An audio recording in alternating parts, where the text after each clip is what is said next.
Hey guys, welcome back to my channel. It's Jasmine, and on the spotlight today is season 3, episode 2 of The Handmaid's Tale.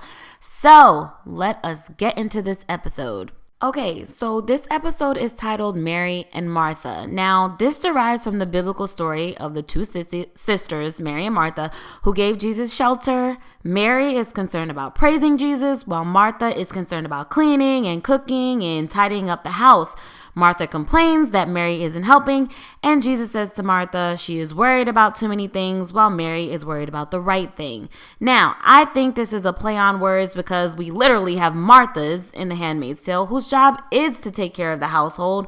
But I think in this particular episode, they're trying to metaphorically say that the Marthas are too concerned about what's going to go wrong in this whole plan, what could fail, it's not going to work, and not really worrying about the actual point, which is getting out and making sure that no matter what, you keep it going, which is basically what June is trying to do, because June encourages Allison to keep going despite the other Martha that got hurt.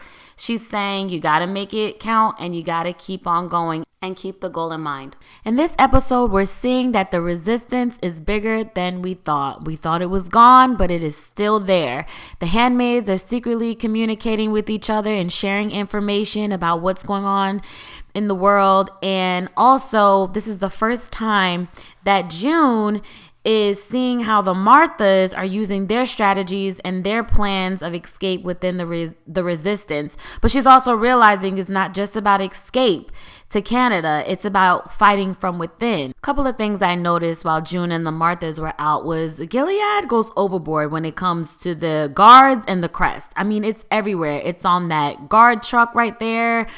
It's on flags hanging up. They have guards everywhere. You can't even walk down the street without there being 18 guards and cars around. I mean, either they're really paranoid or they're trying to evoke some sense of pride, or they just have a huge ego about this new world that they built. In this shot, I noticed that the laundry bags on the right, there's a red one, and then there's like this pale green looking one, and then a white one. I'm wondering if that depicts different people in the household. Is the red one for handmaids? I don't know. Am I just overreaching? Just let me know. And surprisingly, right there on the left, there's another crest on that forklift. Also, the Martha that they see right there as they're passing and give each other a weird look is the same Martha that is wounded later on in the household. I don't know if you guys caught that. I didn't the first time I saw it, but that is the same woman. Okay, so let's talk about June's new walking partner, of Matthew. And did you notice when she was waiting for her, there's like this semicircle at the edge of the sidewalk? It's like a designated waiting area for you and your partner, and that the handmaids all walk in the middle of the street. I didn't understand that part, but she picked her up at this little semicircle spot, and I thought that was pretty cool. And I like this shot because it shows you that it looks like an eyeball, so it's like under his eye, like you already know of Matthew gonna be strict and by the rules. But I like how they showed someone else, like that basically is not for the resistance, someone who is actually going to go against that idea, and someone who is really seriously drinking the Kool-Aid and really seriously in that mindset. Everybody is not going to want to escape. Everybody's not going to want to be a part of the resistance. And I think that's interesting to show that in this particular episode. When Atlantia comes to check in, they show this shot of the cane. I thought this was interesting because if you read Margaret Atwood's book, The Handmaid's Tale, Serena has a cane. So I thought that was interesting to just show that cane from the book and have it on Aunt Lydia's character. She also has this crest pin on her lapel jacket, and that is the Rachel and Leah pin. We've seen that symbol on the Rachel and Leah center when Fred was trying to prepare that in the previous, one of the previous episodes. I just thought that was cool to show, she represents Rachel and Leah center, and that same crest was on her jacket. And Lydia is struggling to regain her control and her pride, and Commander Lawrence is not making it easy. She's embarrassed by her condition, and she's getting too ahead of herself. She's trying to do too much too soon, and she doesn't want another handmaid dictating to her what she needs to do. And I think that in this episode, she's really trying to get that leverage back.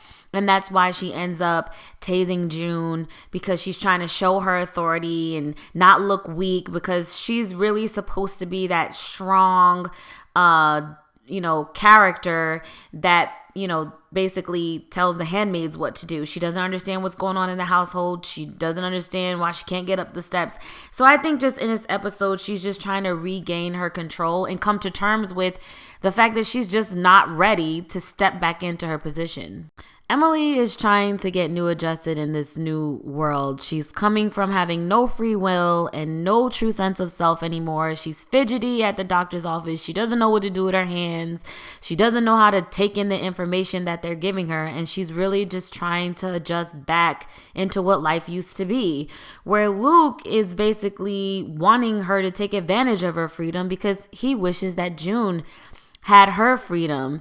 And Moira is just really the person that connects the two worlds. She understands what it's like back in Gilead, and she understands what it's been like living in Canada. And she's really trying to connect those two worlds together at a peaceful place. I like this shot of Emily going back into the housing area. They got the Canadian American flag together. They got this picture of, believe it says welcome home, and it has the hands, and I just feel like it has a lot of symbolism of uniting. And then it also has graffiti underneath that says unite, and then it has that picture of the Statue of Liberty with basically no eyes, and it's almost like it's saying that America's freedoms are blindfolded right now. They can't see their freedom. They don't understand what real freedom is anymore. And I just thought that was really cool symbolism. I noticed that in Luke's box full of Gilead research or so, there's a sticky tab that says, "What is the purpose?" And then he also has an article that says the rising commanders in Gilead. And I thought it was interesting that Commander Lawrence's picture wasn't on there, because he's supposed to be a really high commander. Also, in this shot, I noticed that there's a painting on the right side, and it says Moja Matka, which is Polish for my mother, and then there's an eye. And I thought that was really cool, because it's almost like they're still under his eye. They're still connected by the refinement of this world. It's still a hint that it's not over, and it's still hovering over you and watching you. And June is the mother of Nicole, and I just thought that was really cool symbolism there. If anybody knows what that painting is and further what it means and who it's by, just let me know in the comments and let me know what you think about that. Lastly, I want to talk about Mrs. Lawrence. She is a very fragile person. She always looks disheveled and scared all the time. But in this episode, she starts off in her room and then being medicated and wanting to go hide back in her room when Aunt Lydia is there, to being the person who saves the Marthas.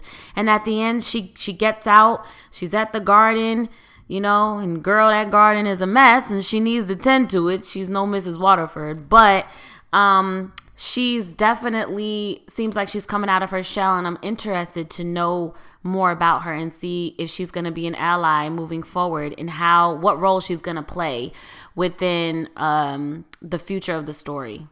All right, guys, thank you so much for watching. I appreciate it, and I will see you guys in my next video.